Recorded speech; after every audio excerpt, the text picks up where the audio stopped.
RSS Singh साहब, मैं आपसे जानना चाहूंगा, अंडरवर्ल्ड का इन्फिल्ट्रेशन तो हमने देखा, ऑब्वियस कारण था क्योंकि वो लोग बंबई से उठ के दुबई गए थे और उन लोगों के पहले ही फिल्मों में कनेक्शन थे। लेकिन अब ये जो नया ट्रेंड दिख रहा है कि आईएसआई के सपोर्ट वाले लोग बॉलीवुड के इवेंट करा रहे हैं, लोग उनके घरों में जा रहे हैं, उनके साथ फोटो खिंचवा रहे हैं, उनके इवेंट में पार्टिसिपेट कर रहे हैं, चेतावनी दी जा रही है उसके बाद भी जा रहे हैं, ये क्यों हो रहा है? ये कौन सा मोडस ऑपरेंडी है?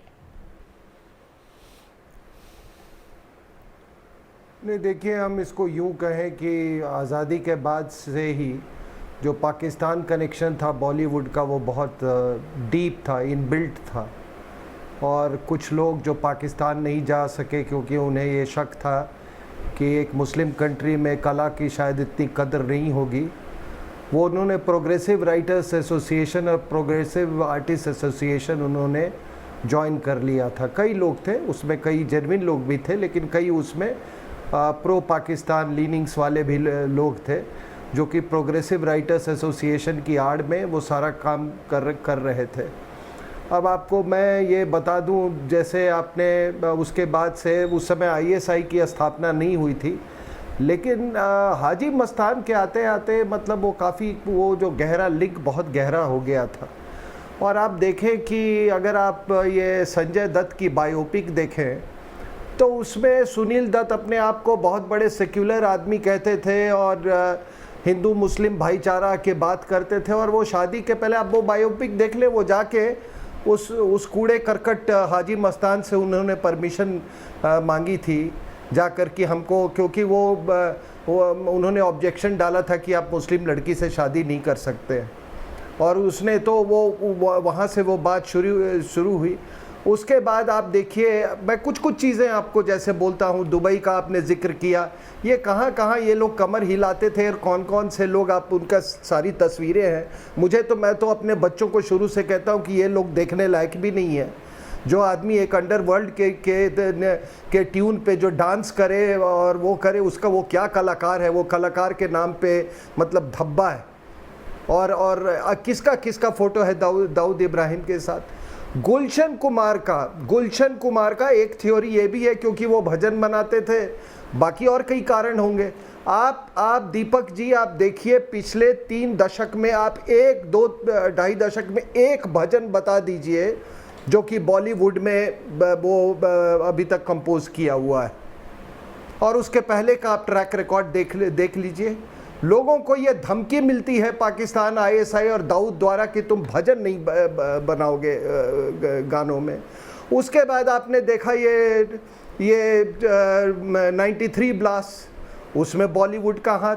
और 26 से 11 में, मैं दीपक जी आपको कह रहा हूँ, ये शख्स आजकल ये सुशांत वाले केस में बहुत चर्चा में है, ये और इसका परिवार बहुत सस्ते में छूट गए। सबसे बड़ा देशद्रोही है ये और इसका बेटा दोनों।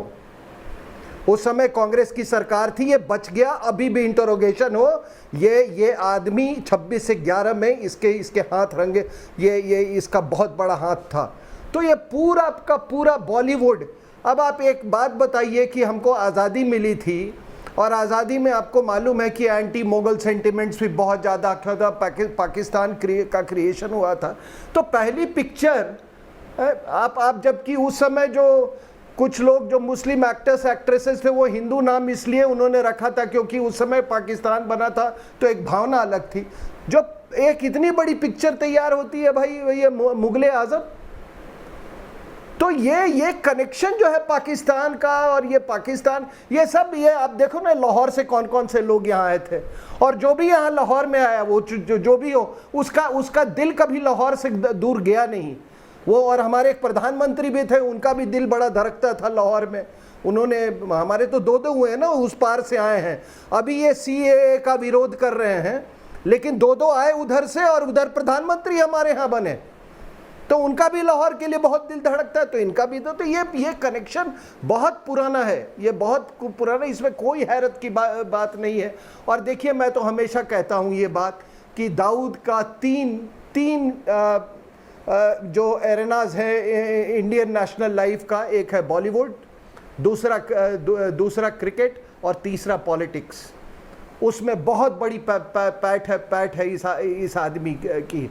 और मैं मैं अपने लोगों से ये गुजारिश करूंगा, बच्चों से, कि जो आप लोग अगर एक्टिंग में या बॉलीवुड में अपना करियर बनाना चाहते हैं तो बहुत फूंक फूंक के कदम लें। ये आपको इंसान नहीं रहने देंगे वहाँ पर। ये सारे के सारे वहाँ पर यही इनका हैवानों से कनेक्शन है। कोई शर्ट उतारता है, कोई दाऊद इब्राहिम से कोई बॉडी बनाता है, कोई डेली बेसिस पे दाऊद इब्राहिम से बात करता है, कोई दाऊद इब्राहिम कहता है कि एक एक्टर, क्या नाम थी, अनीता अयूब, उसको रोल दो नहीं दिया, उसका भी नाम कोई जावेद सिद्दीकी था, उसको गोली मार दिया। एक पाकिस्तान, आप एक किताब पढ़ें, from Mumbai, from Byculla to Bangkok, उसमें एक एक्ट्रेस जो कि गाना भी गाती थी, उसका किस तरीके से ये जो अंडरवर्ल्ड वाले उसको रेप करते थे डेली बेसिस पे। तो ये बहुत गंदा कनेक्शन है दीपक जी, बहुत गंदा कनेक्शन। मुझे इतनी खुशी हुई कि खुशी हो रही है इस बात की, और राहत है कि ये सारी जो ये गंदगी जो है कम से कम अब ऊपर को आ रही है।